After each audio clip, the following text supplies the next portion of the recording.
여러분 안녕하십니까. 충북 지역 방송 3사가 함께하는 제22대 국회의원 선거 후보자 초청 토론회 진행을 맡은 황수동입니다.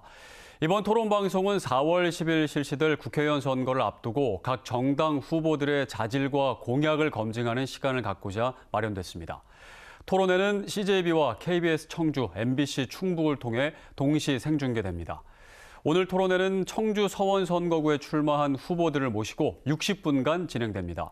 좌석 배치와 발언 순서는 모두 사전 추첨을 통해 결정됐음을 알려드립니다. 오늘 참석해 주신 두 분의 토론자 소개해 드리겠습니다. 국민의힘 김진모 후보입니다. 안녕하십니까. 김진모입니다. 네, 더불어민주당 이광희 후보입니다. 더불어민주당 이광희입니다. 안녕하십니까. 네, 그럼 본격적으로 토론 시작하겠습니다. 모두 발언부터 들어보겠습니다. 출마 이유와 포부를 밝혀주시면 되겠습니다. 시간은 2분입니다. 국민의힘 김진모 후보부터 시작해 주시죠. 존경하는 청주시 서원구민 여러분, 국민의힘 국회의원 후보 김진모입니다.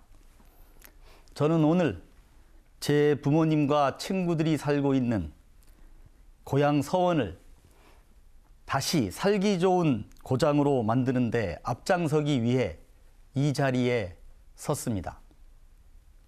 청주는 발전하고 있습니다.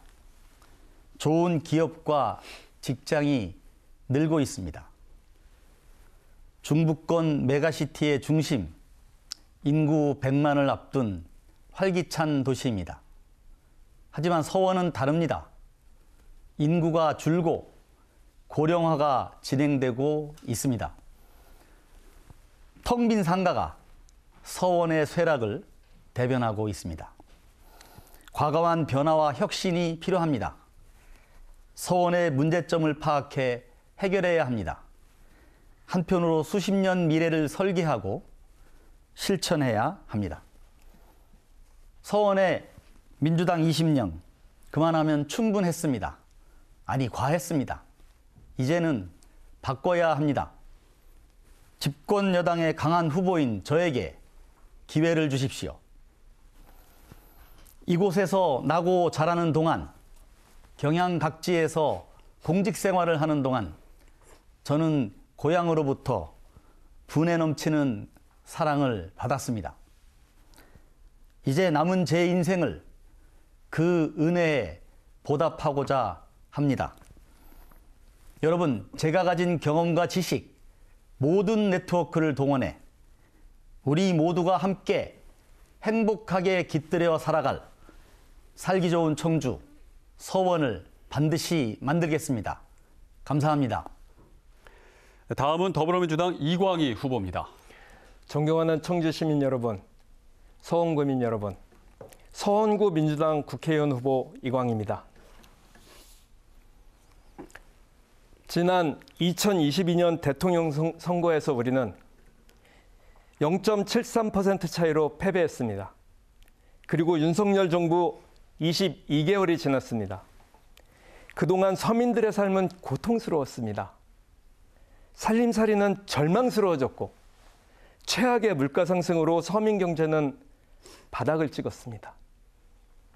수출은 폭망하고 자영업자들은 폐업하고 있으며 직장인의 월급은 줄어들었습니다.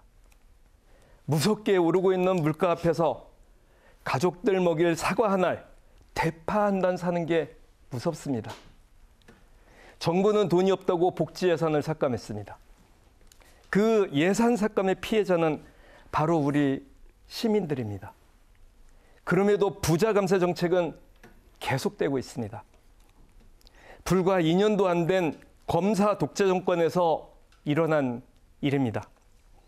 세계가 주목하던 대한민국은 조롱거리로 전락했습니다. 대통령은 일본의 오염수 방류를 용인했을 뿐만 아니라 굴욕적 친일 외교로 국민의 자존심에 상처를 남겼습니다. 대한민국 국민 누구도 더 이상 안전하지 않습니다. 이태원 거리에서, 오송 지하차도에서 꽃다운 청년들의 목숨이 사그러졌지만 정부는 책임지지 않았습니다. 최상병 사망 사건 수사에 외압을 행사한 국방부 장관을 오히려 해외로 도피시켰습니다. 이번 선거는 무도하고 무지하고 무능한 윤석열 정권의 준엄한 국민의 뜻을 전하는 선거입니다.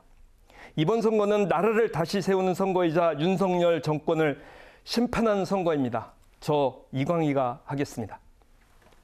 네. 다음은 후보들이 내건 대표 공약은 무엇인지 들어보겠습니다. 공약 발표 시간은 2분입니다. 유권자의 선택에 중요한 잣대가 되는 만큼 공약 발표 후에는 검증 토론이 바로 진행되겠습니다.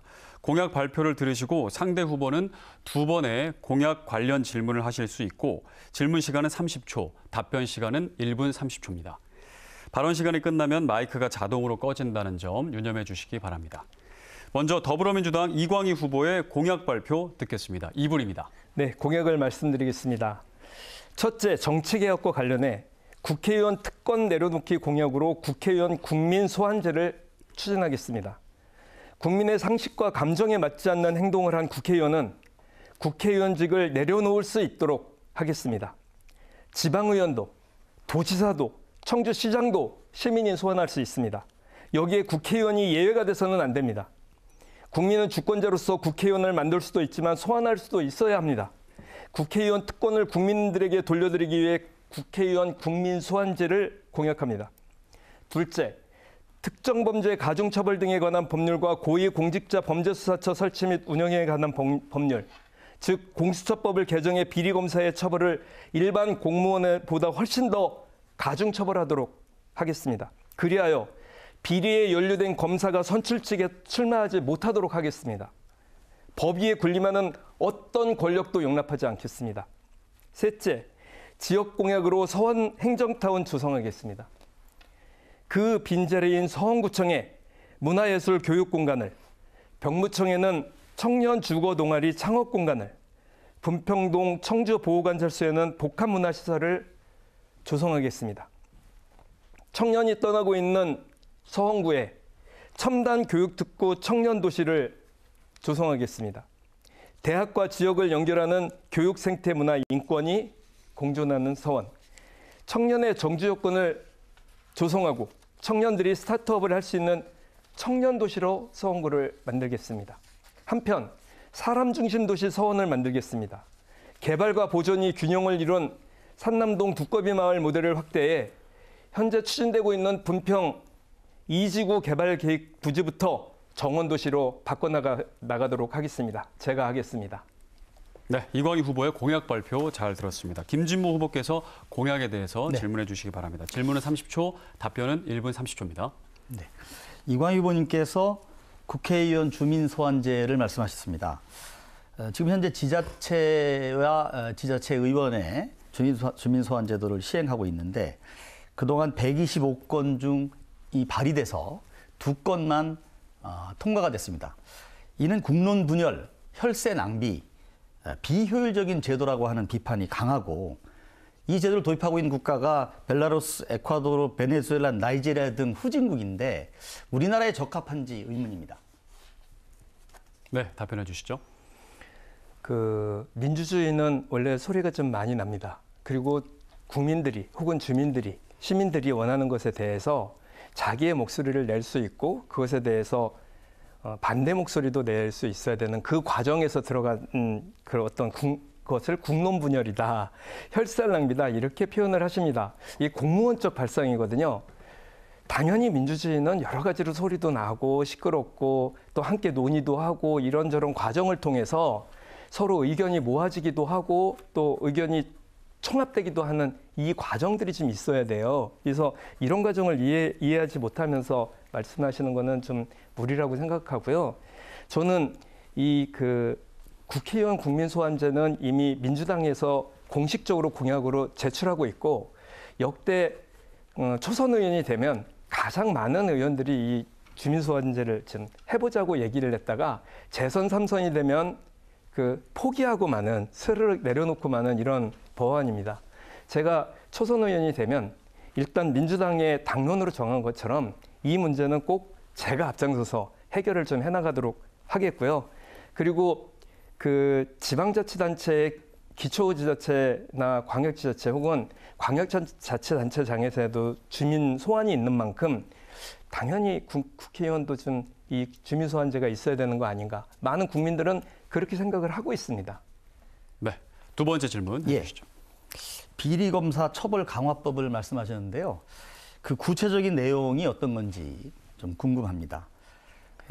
그리고 공수처법, 특가법 등 이미 가중처벌 규정이 있는데 왜 더 가중처벌이 필요한지 설명해 주시면 감사하겠습니다.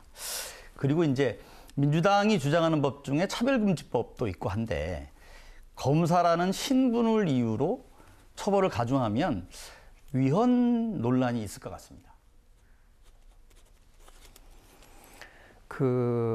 이제 검사에 대해서 뭐 위헌의 논란이 있다고 하는데 검사가 구속이 되거나 검사가 옷을 벗고 변호사가 안 되는 사례가 대한민국 탄생 이래 몇 건이나 됐습니까? 검사에게는 특별히 대한민국이 부여한 엄청난 권한을 가지고 검사들은 자신들이 여러 가지 범죄에 연루되어 있다고 하더라도 그 변호사 되면 끝이고 사표 내면 변호사하고 끝입니다. 그리고 지금 검사가 기소권과 어떤 수사권을 동시에 가지고 있는 나라는 전 세계에서 몇 군데 안 되죠. 그런데 끝까지 이 두 가지를 가지고 검사로서의 어떤 특권을 내려놓지 않고 있습니다. 그러다 보니까 검사는 뭐 범죄 사실에 연루되었었던 사실이 있음에도 불구하고 변호사가 되고 또 출마도 함부로 이렇게 할 수 있고요. 그 어떤 공직자들이 이런 범죄를 저지르고 다시 출마를 하고 이렇게 할 수 있는 또 사면복권과 함께 그 다음 날로 바로 지역위원장이 되고 이렇게 할 수 있는 그런 직종이 우리나라에서 어떤 직종이 도대체 공무원이 그럴 수 있단 말입니까? 제가 보기에는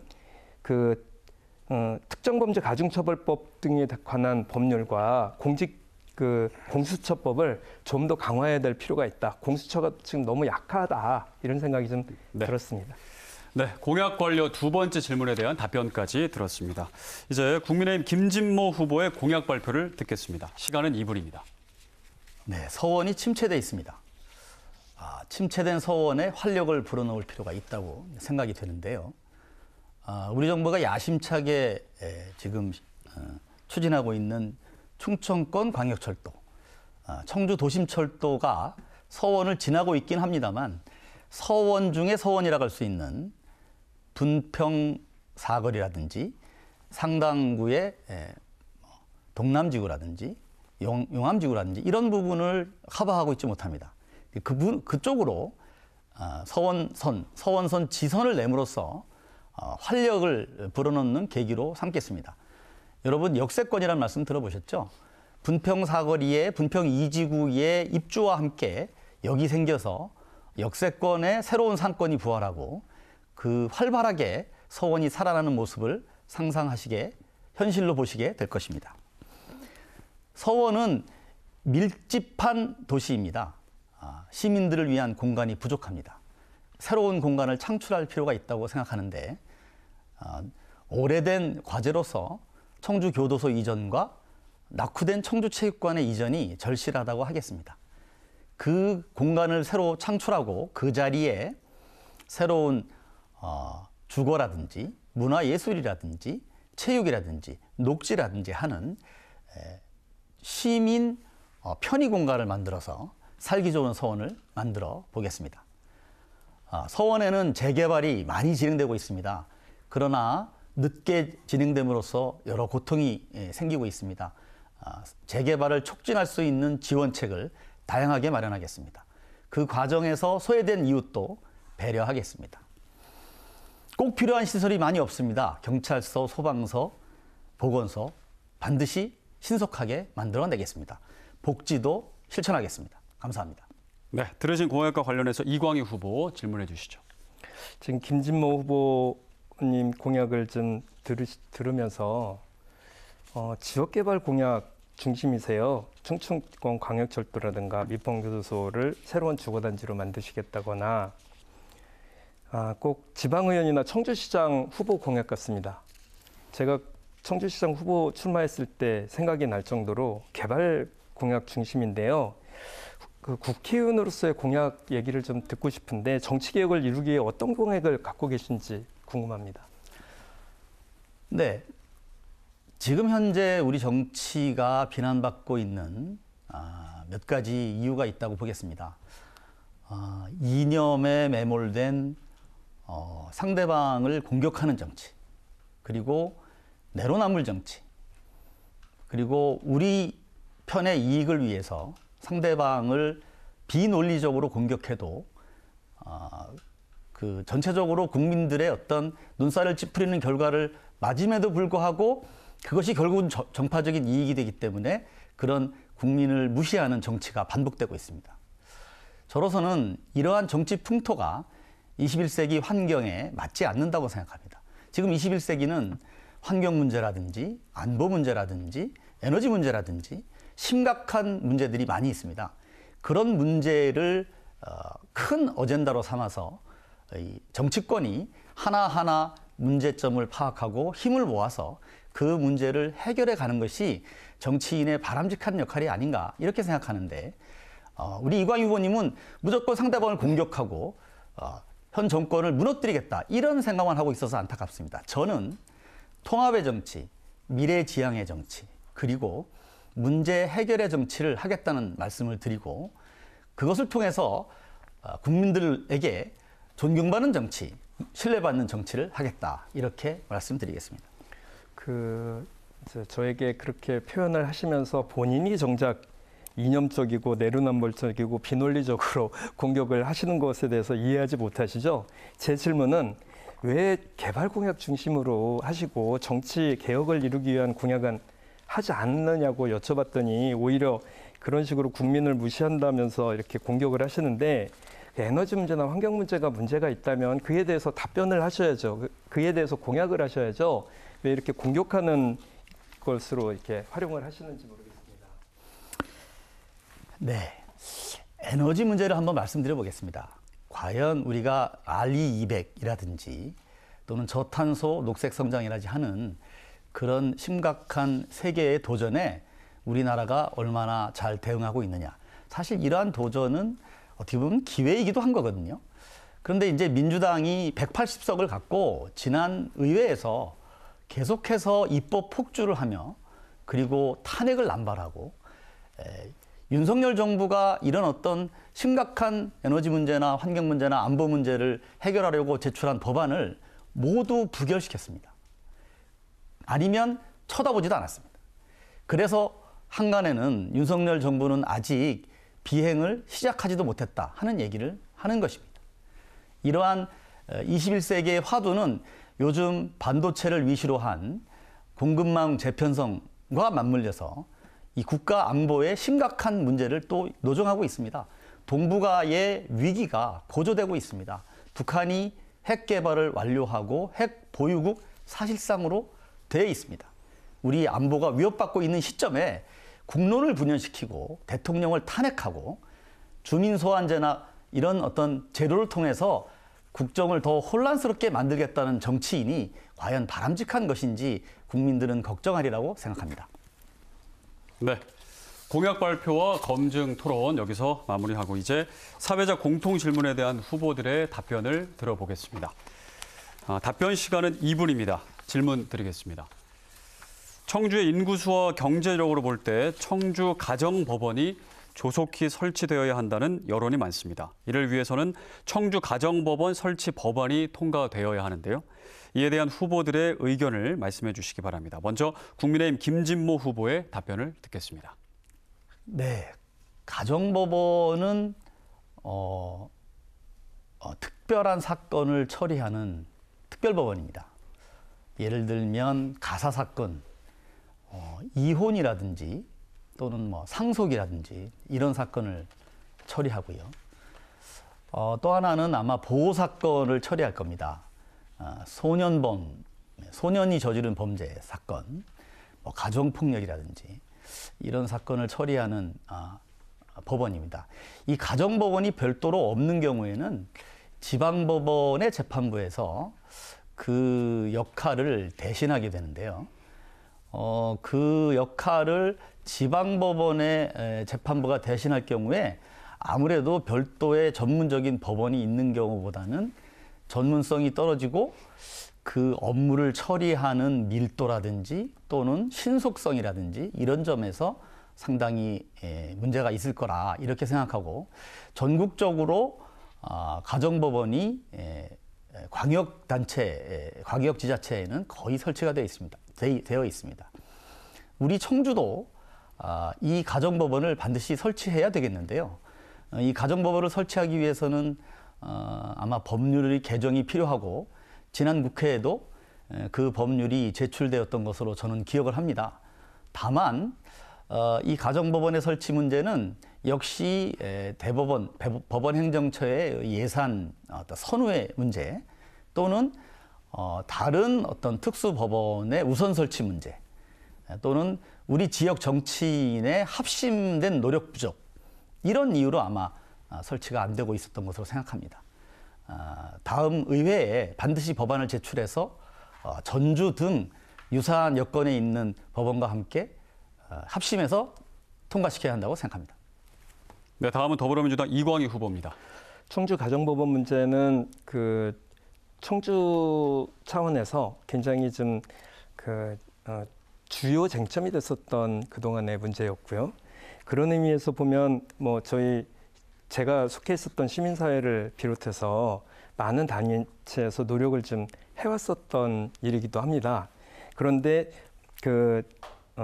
법원예산처에서 어떤 예산 문제를 계속 문제를 삼고 그러다 보니까 좀 잘 안 됐고 거기다가 이제 지역 정치권에서도 이에 대한 노력이나 혹은 이에 대한 논의가 많이 부족했었던 것도 사실입니다. 그래서 일단은 지역 차원에서 이 청주 가정법원을 설치하자는 이런 제안들을 좀 먼저 제안을 좀 할 필요가 있고요.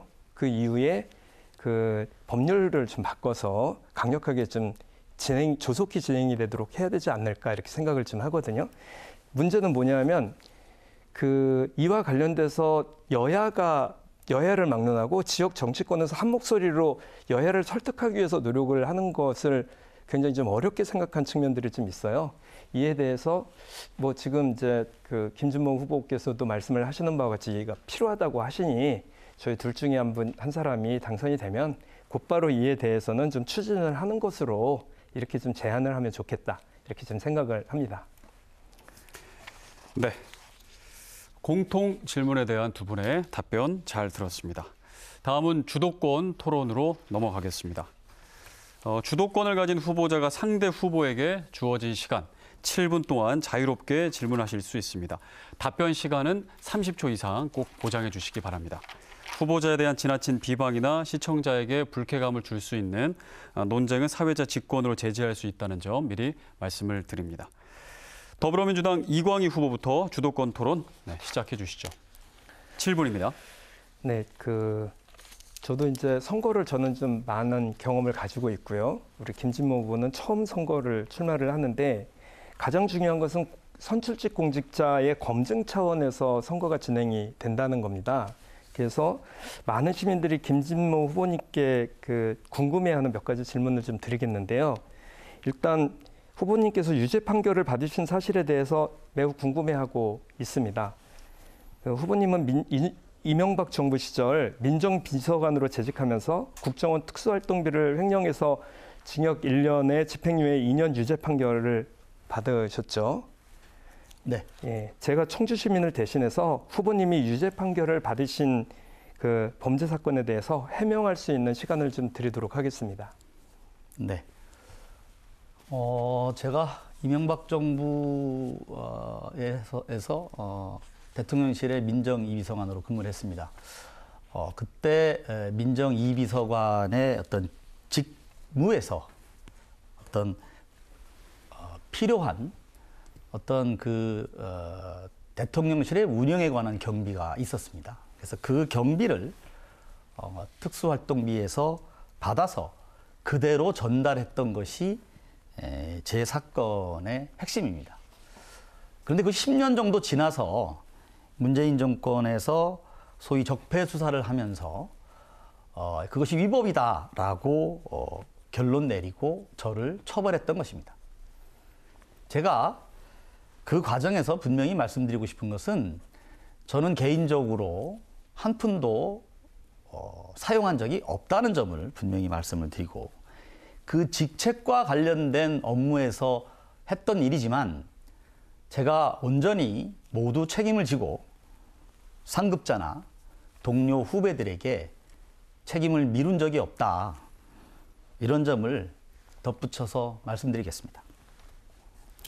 네, 그 검사 출신이시면서 고위공직자가 범죄를 저지르고 유죄 판결까지 받으셨어요. 그런데 다시 선출직 고위공직자가 되겠다고 하십니다. 민주당, 제가 속해 있는 민주당이나 국민의힘이나 범죄 경력자의 선출직 공직자 공천이 배제되고 있는 것으로 저는 알고 있고요. 그런데 김준모 후보께서는 용케 공천을 받으셨을 뿐만 아니라 단수 공천을 받으셨어요. 이게 시민의 입장에서 도덕적 눈높이에 맞다고 생각을 하십니까? 지금 이제 공천의 자격을 말씀하시는 것 같습니다. 저는 2년 전부터 고향을 위해서 봉사하겠다는 마음으로 당협위원장 신청을 했고 1년 반 가까이 집권 여당의 당협위원장으로서 서원 주민들과 함께하면서 지역 사정을 살피고 좋은 정치를 하기 위해서 노력해 왔습니다. 그런 제가 공천의 자격이 없다는 말씀을 하시는 것은 국민들께서 납득하기 어려울 것이다 이런 말씀을 드리고요. 또 한 가지 말씀드리고 싶은 거는 민주당이 범죄 경력자를 공천하지 않는다고 말씀하셨는데 민주당의 핵심, 예를 들면 당대표, 그리고 비례위성정당의 당대표, 이런 분들이 범죄 경력이 있고 심지어는 지금 재판까지 받고 있다는 점을 한번 어떻게 설명하고 그것을 네, 해명할 수 잘 있으실지 알겠습니다. 저는 예. 지금 그런 이제, 점이 좀 걱정이 됩니다. 네. 대통령 사면권 남용에 대해서 계속해서 질문을 좀 드릴게요. 김진모 후보가 수사를 받고 기소되셨을 때 윤석열 대통령은 중앙지검장이셨고 한동훈 비대위원장은 중앙지검 제3차장 검사였습니다. 결과적으로 윤석열 대통령이 기소하고 구형하고 사면하고 공천까지 한 셈이 됐어요. 이는 이제 딱 떠오르는데 불과 얼마 전에 정치적으로 사면 복권된 후에 바로 공천을 받은 김태우 서울 강서구청장 후보가 17% 차이로 국민의 심판을 받았던 것을 기억하시죠? 바로 얼마 안 됐으니까. 김진모 후보 역시 사면 복권 바로 다음 날 서원구 당협위원장이 되고 단수 공천으로 국회의원 후보가 되었습니다. 이 김진모 후보가 만약에 검사 출신이 아니셨어도 이런 특혜를 받으실 수 있었을까요? 저희 국민들은 시민적 눈높이에서 보면 이에 대해서 굉장히 의아스럽게 생각하는 부분이라고 생각합니다. 예, 만약에 지금의 검사 독재 시절이 아닌데도 이렇게 과연 받으셨을 수 있었을까요? 네, 답변드리겠습니다. 예를 들면 어떤 사람이 검사의 지위에 있다 또는 장관의 지위에 있다. 네, 이런 어떤 지위가 있지 않습니까? 그럼 그 지위에 따르는 역할과 책임이 있는 겁니다. 그래서 수사를 하는 검사는 수사를 하는 것이고 그 사람이 몇 년 뒤에 또는 다른 시점에서 다른 직책에 오르면 그 직책에 맡겨진 일을 하는 것입니다. 그것은 사람이 같다 하더라도 전혀 별개의 일이라고 저는 생각합니다. 대통령의 사면권은 대통령의 고유 권한이라는 점을 말씀드리고 싶고요. 지금 이제 말씀하셨던 대로 고위공직을 하다가 비리를 저질러서 유죄를 인정을 받았는데 또 다른 역할을 고위공직을 하면은 그런 일을 안 할 수도 있다는 그 식으로 말씀을 좀 하는 것에 대해서 전 좀 의아스럽고요. 사실은 우리 사회의 공정성에 있어서 국민들이 많은 걱정을 하는 것 중에 하나가 이런 겁니다. 800원을 횡령한 버스 기사는 해고가 됐어요. 그런데 96만 원 접대를 받은 검사는 해고가 취소하고 오히려 업무 복귀를 하는 사회입니다. 그리고 고위공직자로서 업무상 횡령죄를 판결받은 검사가 국민의 대표가 되겠다고 나섰을 때 이는 법 앞에 평등하다고 생각을 과연 국민들이 할 수 있었을까요? 그리고 대통령이 부르짖는 공정에도 맞는 것입니까? 저는 이번 선거를 통해서 국민들의 준엄한 판단이 필요하다고 좀 생각을 하는데요. 저는 그리고 또 하나는 고향에 봉사를 하러 내려오셨다고 해요. 그럼 권력 말고 다른 식의 봉사할 수 있는 방법 얼마든지 있거든요. 그런데 그 검사해서 변호사하고 이러시는 분이 모처럼 내려와가지고 몇십 년 만에 내려와서 봉사하겠다 있는 어불성설이라고 시간이 다 됐습니다. 네. 네, 이광희 후보의 주도권 토론 끝났습니다. 이제 국민의힘 김진모 후보의 주도권 토론 시작하겠습니다. 네. 그 이광희 후보님하고 저하고 일치하는 의견을 보이는 분야가 있습니다. 이 서원구가 쇠락했고 소외되고 있다는 그런 얘기죠. 인구가 감소하고 있고 노령화, 상권이 몰락하고 있습니다. 그런데 공교롭게도 그 서원구가 분구된 10년에서 15년 동안 이 지역의 국회의원은 모두 민주당 국회의원이었습니다. 마찬가지로 도지사도 민주당 소속이었고요. 시장님도 다는 아니지만 일부 민주당 소속이었습니다. 이광희 후보 본인이 2010년부터 18년까지 이 지역에서 도의원을 역임했습니다. 그런데 이 서원의 쇠락을 왜 그대로 보고 있으셨는지 그런 점에서 민주당 소속 국회의원, 도지사, 시장 그리고 시도의원들은 그때 어떤 일을 했어야 했는지 그리고 그것을 왜 못하셨는지에 대해서 한번 질문드리고자 합니다. 대단히 좀 좋은 질문이라고 좀 생각을 합니다. 저 역시 제가 도의원이었었던 시절에는 인구가 22만 명이었어요. 그리고 대학이 5개나 있다 보니까 청년들의 도시였고 굉장히 진취적인 흐름과 분위기가 묻어나는 어떤 문화가 살아서 꿈틀거리는 느낌이 드는 곳이 서원구였습니다. 처음에 분평동이 개발될 때 그 어린아이들의 웃음소리가 가득했었던 곳이 분평동이었고, 그리고 산남동이 또 개발됐을 때 산남동의 생태마을 공동체가 전국적으로 가장 유명한 당시에 제가 도의원을 했고요. 그리고 이후에 개신서가중림동이 개발이 되면서 서원구 전체가 좀 이렇게 살아뛰는 듯한 느낌이 드는 이런 곳이었죠.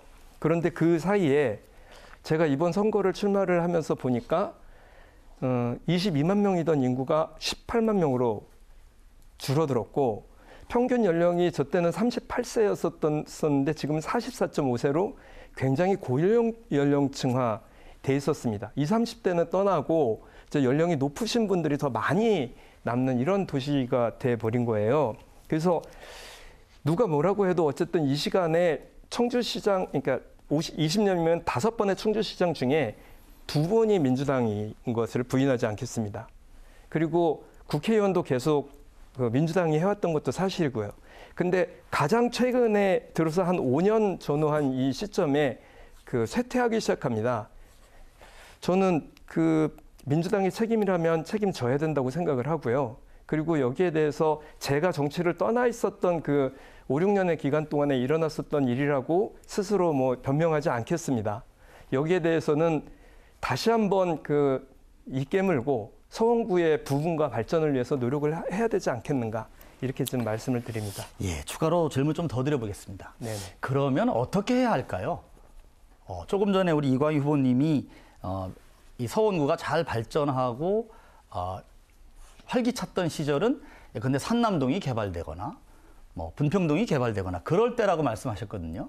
그러면 지금 어차피 또 이 서원의 활력을 되찾아야 되고 우리 이광희 후보님도 그런 생각을 하고 계신데 어떻게 하면 상권이 살아날까요? 어떻게 하면 서원을 떠났던 분들이 돌아올 수 있을까요? 김진모 후보님은 이런 지역 사회에 대해서 한 번이라도 이런 어떤 부흥시키기 위한 노력을 해보신 적이 있나요? 지역위원장 2년 동안 하셨다고 하는데 그동안에 어떤 노력을 하셨는지 오히려 좀 궁금하고요. 저는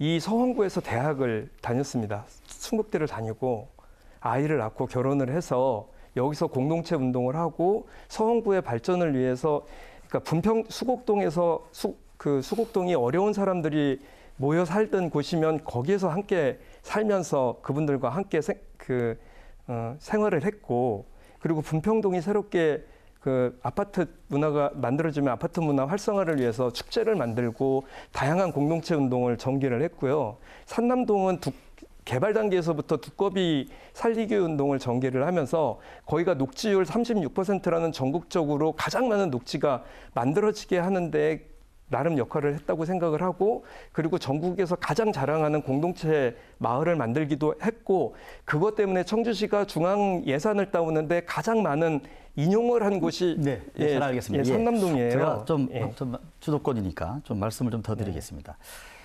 서원의 인구가 줄어든 이유는 저는 몇 가지 분석을 하고 있는데요. 우선 이제 재개발이 진행되면서 많은 기존의 주민들이 떠났습니다. 그리고 또 상권이 이제 쇠락하면서, 또는 인기 있는 특화거리라든지, 또는 뭔가 매력적인 어떤 어떤 아이템이라든지 사람들이 와보고 싶은 곳, 이런 것들이 상대적으로 적어지면서 이게 지역이 이제 공동화되기 시작한 거거든요. 그래서 지자체와 이 국회의원들이 사실은 지역 발전을 위해서는 그러한 활력을 불어넣을 수 있는 재개발의 촉진, 도시재생의 어떤 지원, 그리고 이 지역 내에 어떤 테마가 있는 거리를 만든다든지, 아니면 예술가의 거리를 만든다든지 하는 지역 특화 정책, 지역 특화 어떤 노력을 특히 아이디어 차원에서 다양한 아이디어를 모아서 그것을 한번 추진하는 그런 점에 있어서의 노력이 부족하고 지금 생각이 어려웠다. 지금 이런 당장 할 수 말씀을 있는 방법이 있는데요. 지금 집권을 하고 계시고 시장과 도지사가 전부 국민의힘이에요. 지금 그 말씀 그대로 하시면 됩니다. 예컨대 당대표나 혹은 그 대통령이 청주에 오시면 방문을 어디를 하게 하십니까? 오송이나 뭐 육거리나 이런 데 가게 하지 마시고 서원구를 오게 해서 서원구를 발전시킬 때 대한 노력을 해야 된다고 생각하거든요. 지금 당장 할 수 있는 일이라고 생각해요.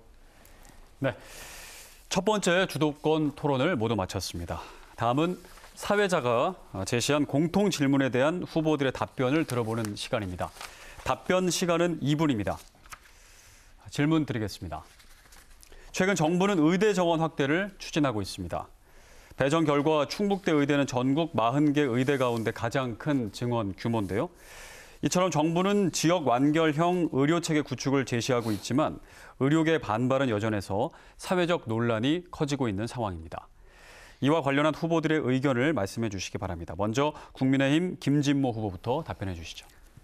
네, 의사 수가 우리나라가 절대적으로 부족합니다. OECD 평균의 반을 조금 상회하는 정도밖에 되지 않습니다. 한 20년 넘게 의과대학의 정원이 동결되어 있습니다. 이는 심각한 의료인 부족 현상을 나타내고 있습니다. 필수 의료 분야의 의료인들이 부족합니다. 예컨대 소아과나 산부인과나 정형외과나 이런 쪽에 의사가 부족해서 환자가 제대로 치료를 받지 못하는 사태가 발생을 하고 있습니다. 지방 의료 인력이 대단히 부족합니다. 그래서 지방에서 치료받지 못하고 수도권으로 달려가고 있습니다. 지역 경제 유출이 심각하고 막대한 사회적 비용이 낭비되고 있습니다. 나아가 초고령 사회를 준비하는 의료 인력의 막대한 수요가 기다리고 있습니다. 그러므로 정부의 의과대학 정원, 증원 원칙과 그 실천은 올바른 방향이라고 할 것입니다. 특히 충북대는 4배 정도로 정원이 확대되면서 지역의 어떤 활기를 불어넣는, 그리고 지역의 학생들에게 용기와 희망을 주고 그 대학에서 배출된 의료인들이 지역에서 환자를 돌봄으로써 의료 서비스가 대폭 확대될 것입니다. 그러므로 대단히 긍정적인 측면이 있는 건 사실입니다. 그렇지만 지금 현재 벌어지고 있는 심각한 이런 갈등이라든지 또는 만일의 경우에 환자의 어떤 피해라든지 이런 것을 최소화할 수 있는 그런 조치가 있어야 한다고 생각합니다. 네, 더불어민주당 이광희 후보의 답변 듣겠습니다. 저는 그 두 가지 측면에서 좀 바라봐야 되는데요. 저는 도의원을 하면서도 정책복지위원장 시절에 공공의료 지원단을 만들기 위해서 굉장히 노력을 많이 했고, 그 당시에 충북대 그 의료 학생 수가 49명, 충주건대 40명에 대해서 이건 전국에서 가장 낮은 수치이므로 이에 대해서 늘려야 한다는 주장을 계속적으로 해왔었던 그런 입장이었습니다. 특히나 이제 그 지금처럼 2,000명을 한꺼번에 확대를 하는 것에 대해서 뭐 2,000명 확대해도 좋죠. 문제는 어떤 의사를 만들어야 되느냐인데, 지금 현 정부에서는 충북대에 49명을 200명으로, 건대에 40명을 100명으로 그래서 300명을 충북에서 늘린다고 하고 있거든요. 좋습니다. 근데 문제는 공부는 여기서 했는데 전부 서울로 가거나 타 지역으로 가도 제한을 할 수 있는 방안이 없이 그냥 인원만 늘리겠다는 이런 식의 방식으로 몰아붙이고 있어요.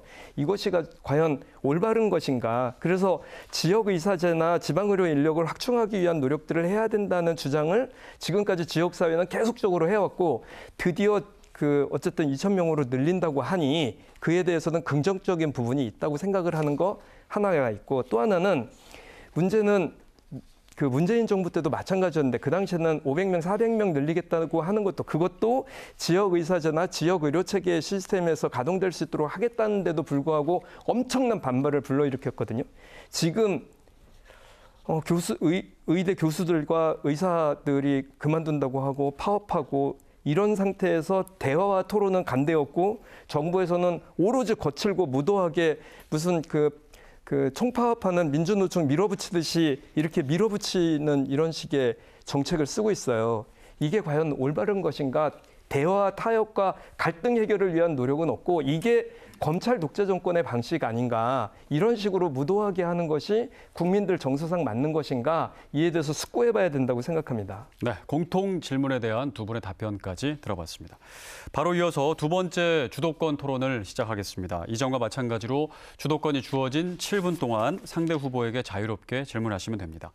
국민의힘 김진모 후보부터 시작해 주시죠. 예. 저는 그 민주당의 어떤 공천의 난맥상에 대해서 한번 말씀을 드려보고자 합니다.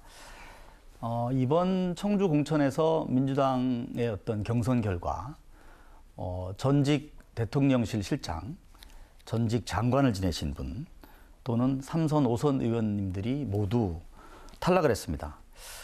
저희 당에 소속된 분들은 아니지만은 어떻게 보면 이 지역의 자산이기도 하고, 제가 경선이 있기 전까지 듣기로는 지역 주민들의 어떤 지지와 어떤 사랑을 받았던 분들도 있었습니다. 근데 그런 분들을 탈락시키는 과정 또한 매우 독선적이고 획일적이라는 어떤 비판을 받을 만하다, 이렇게 생각을 하는데요. 그런 어떤 민주당 어떤 공천 어떤 제도의 여러 가지 문제점에 지켜볼 때, 저는 몇 가지 어떤 문제점을 지적하지 않을 수가 없습니다.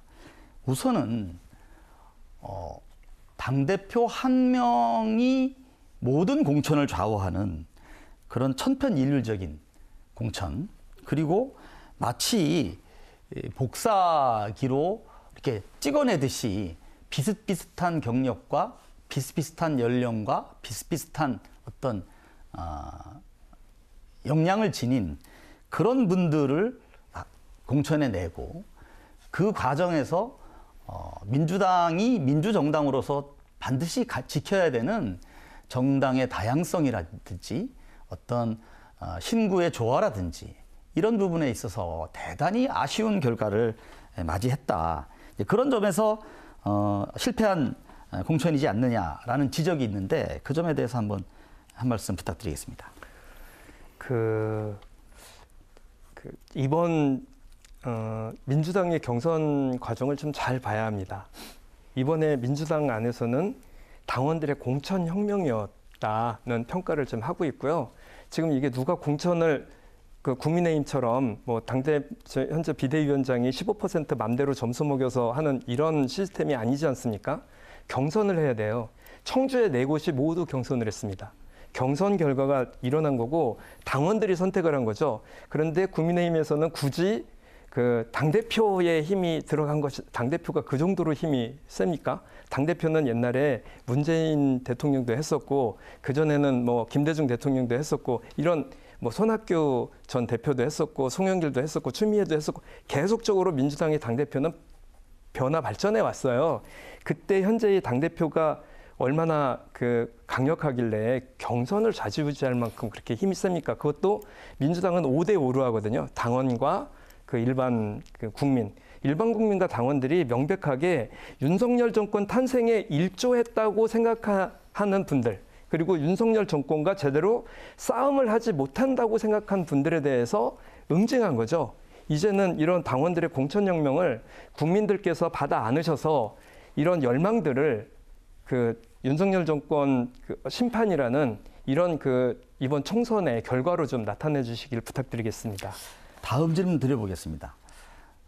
지금 이제 시스템 공천을 하셨다고 말씀하시는데 사실은 시스템 공천은 우리 당이 했다는 말씀을 드리고자 합니다. 전국적으로 수도권과 어떤 그 경쟁이 치열한 지역과 우세 지역으로 나눠서 그 두 가지 기준만 설정해 놓고 예외 없이 적용을 했거든요. 근데 이제 민주당은 보면 아까 50대 50을 말씀하셨는데 어디서는 100% 일반 경선도 하고 일반인 여론조사도 하고 어디서는 지역구 국회의원 후보를 뽑는데 전국 당원들에게 70% 또는 그리고 그 지역에 30% 이렇게 어떤 룰을 정하기도 했거든요. 또 예를 들면 공천 결정자가 탈락했을 경우에도 어떤 경우에는 남은 두 사람이 경선을 하고 어떤 경우에는 차점자를 그냥 공천을 하고 어떤 경우에는 남은 사람에게 제3의 외부 인사를 붙여서 경선을 하는. 그러니까 이게 경선의 룰이 도대체 어디에 있는 건지, 이게 당대표의 마음에 있는 건지, 당대표에게 반기를 들었던 사람을 쫓아내기 위해서 있는 건지, 국민들이 대단히 혼란스럽고, 심지어는 민주당을 지지하는 분들도 굉장히 안타까워하고 있다. 이런 점을 말씀드리고자 합니다. 그 점에 대해서 짧게 한 말씀 부탁드리겠습니다. 공천 탈락했다고 자해소동까지 벌이는 이런 당에서 할 말씀은 아니라고 생각을 하고요. 민주당은 지난 노무현 대통령 선출 과정 부터 5대 5의 원칙을 지켜가고 있어요. 벌써 한 20년 동안 기본적으로 5대 5입니다. 당원 5, 일반 여론조사 5로 지금까지 하고 있고, 그럼 100%는 어디를 하느냐? 지금 100%는 청원구를 했었는데요. 그럴 경우는 외부에서 인재 영입으로 데리고 온 분들은 당원을 모아 놓은 사례가 없기 때문에 이런 경우는 당원에 이런 국민 경선을 하도록, 지금 말씀하신 대로 일반 여론조사로 했다고 하시는데 이거를 저희들은 국민 경선이라고 표현을 하고요.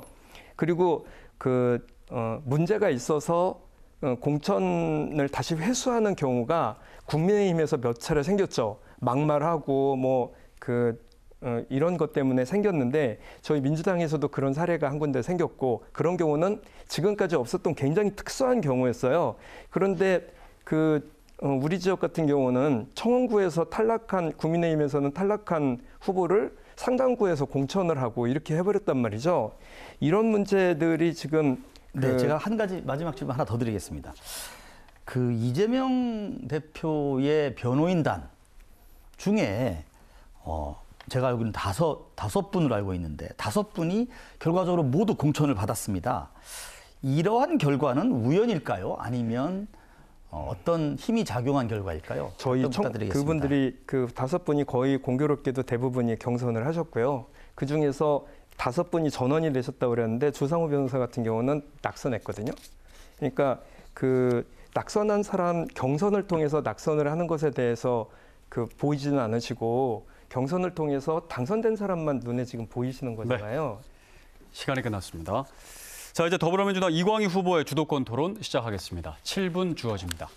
네, 제가 질문을 좀 드리겠습니다. 저는 경제 문제를 가지고 좀 질문을 좀 드릴까 합니다. 지금 우리 김준범 후보님께서 검찰 출신이고 또 주로 이제 거의 그쪽 일을 주로 하셨었기 때문에 지금 이제 얘기를 들으면서도 이게 디테일이 많이 부족하시고 현장성이 좀 약하시구나 이런 느낌을 좀 받는데요. 지금 과일값이 32년 만에 최대치로 폭등을 했어요. 서민들에게 과일은 지금 사치품이 돼가고 있습니다. 또 더군다나 월 평균 실질 임금은 줄었고요. 물가가 껑충 뛰었기 때문입니다. 당장 식료품과 음료 소비 지출이 줄었습니다. 서원구 명함 돌리러 골목골목 다녀보면 문 닫은 식당들 때문에 그 상가 주인분들하고 사장님들하고 눈 마주치기가 겁이 납니다. 이게 서민들이 먹거리 소비부터 줄인 거거든요. 경제폭망, 민생파탄이라는 언론들을 비롯한 세간의 평가에 대해서 김진모 후보께서는 어떤 대안과 생각을 가지고 계시는지 질문을 좀 드리고 싶습니다. 네. 참 이게 경제가 어려운 문제인 건 틀림이 없습니다.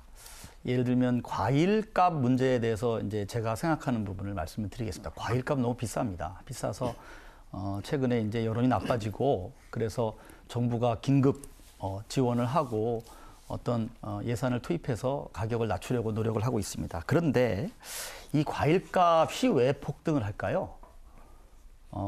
경제적으로 단순합니다. 왜냐하면 과일의 공급이 적기 때문입니다. 과일의 공급이 왜 적어졌을까요? 과일의 재배, 특히 사과의 재배를 할 수 있는 어떤 기후 면적이 우리나라가 줄고 있기 때문입니다. 옛날에 대구 사과 그랬잖아요. 지금은 강원도 사과입니다. 그리고 거기에 더해서 작년에 이 과일이 이 꽃피는 시기에 심각한 냉해를 입어서 엄청난 흉작이 있었습니다. 그런 이유로 과일이 지금 없습니다. 없는데 이 과일이 없으면 사실은 수입을 하면 됩니다. 그런데 우리 농민들을 생각하면 이 사과 수입이 금지되어 있는 것으로 제가 알고 있습니다. 이런 상황 하에서 이 사과값이 올라가는 책임을 윤석열 정부에게 모든 것을 이렇게 덮어 씌우는 이 민주당식 어떤 규정 정치 이것이 우리 국민들에게 뭔가 잘못된 사인을 주고 있다. 저는 이런 말씀을 드리지 않을 수가 지금까지 없습니다. 사과가 이렇게 흉작을 이룬 게 올해만 그랬을까요? 이미 전년도에 전전년 사례들도 있습니다. 그때마다 어떻게 대응을 해왔냐면 예정되어 있던 재배 면적이나 공급 부족이 예상되는 지역에 대해서 국가가 나서서 관리를 해왔기 때문에 이거를 극복할 수 있었어요. 지금 검사 독재 정권에서는 전혀 이런 일을 하지 않습니다. 그러다 갑자기 일이 터져버린 거죠. 충북에서도 과수 불마름병이나 화상병 때문에 난리가 났었어요. 이 지난 몇 년 동안. 그래서 사과값이 굉장히 폭등할 거고 사과의 그 출하량이 줄어들 것이라고 이미 몇 년 전서부터 왜 그러냐면 불마름병 한 번 되면 다 비워 없애야 되거든요. 그럼 당연히 재반 면적이 줄어들어요. 그럼 새로운 대안을 만들어야 되는데 국가가 여기에 대해서 방치한 거거든요. 저는 이 문제에 대해서 지금 문제를 제기하고 싶었고요. 두 번째는 이런 식으로 경제가 굉장히 어려운데 부자 감세는 계속 이어지고 있어요. 양도소득세 완화해줬죠. 금융투자소득세 폐지해줬죠. 상속세 완화해주고 있죠. 그러다 보니 세수 결손율이 98년 IMF 위기 수준입니다. 국세 수입이 실제로는 344조 원인데 정부는 400조라고 거짓말까지 하고 있어요. 서원구민 중에서 생각해 보시자고요. 부자 감세 혜택을 받을 수 있는 분이 서원구에 몇 분이나 되겠습니까?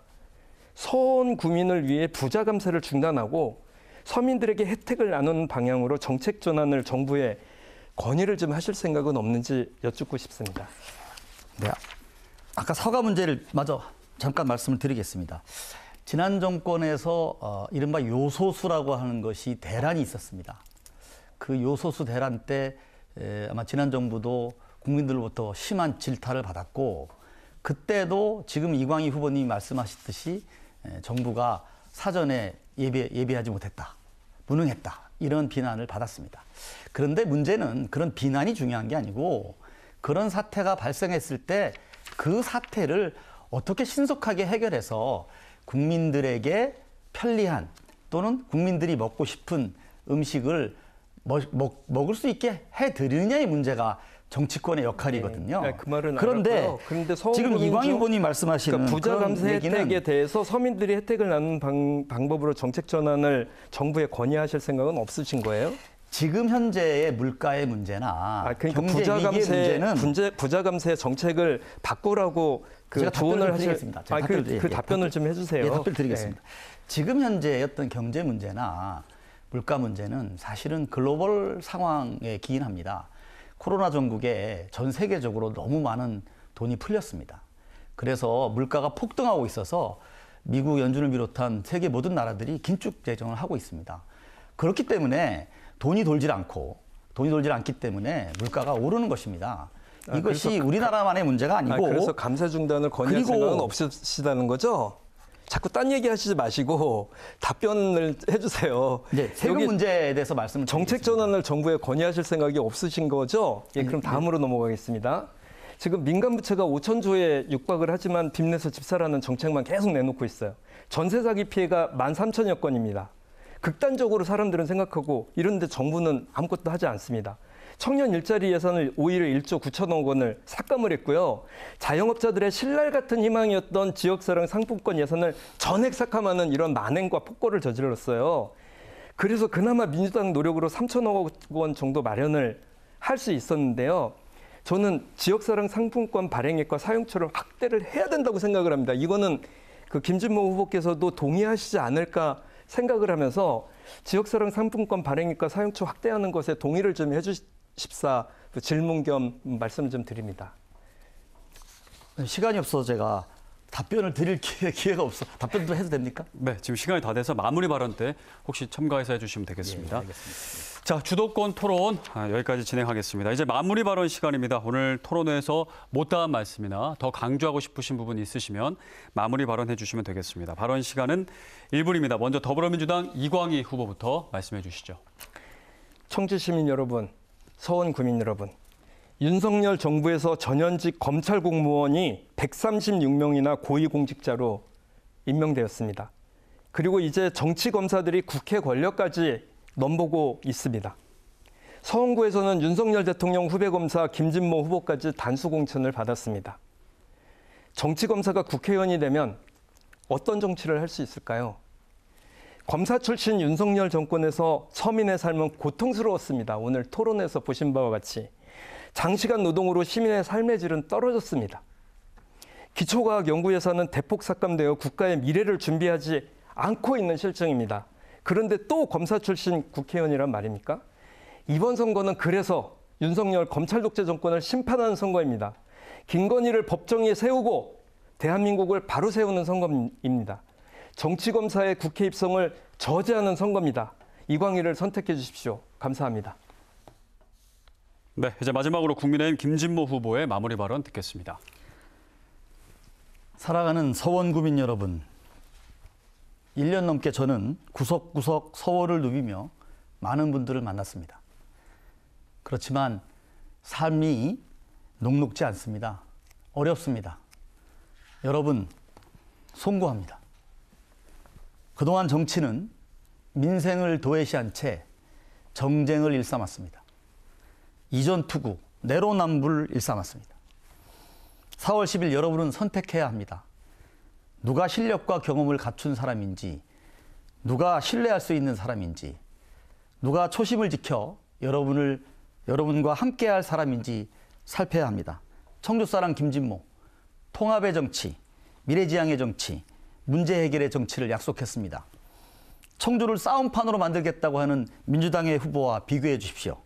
저로 인하여 서원의 주민들이 조금이나마 행복해지는 정치를 하겠습니다. 감사합니다. 네, 두 분의 마무리 발언까지 잘 들었습니다. 오늘 열띤 토론 펼쳐주신 두 분 수고 많으셨습니다. 네, 충북 지역 방송 3사가 주관하는 22대 국회의원 선거 후보자 토론회 청주 서원 선거구 편 여기서 모두 마치겠습니다. 시청해주신 여러분 고맙습니다.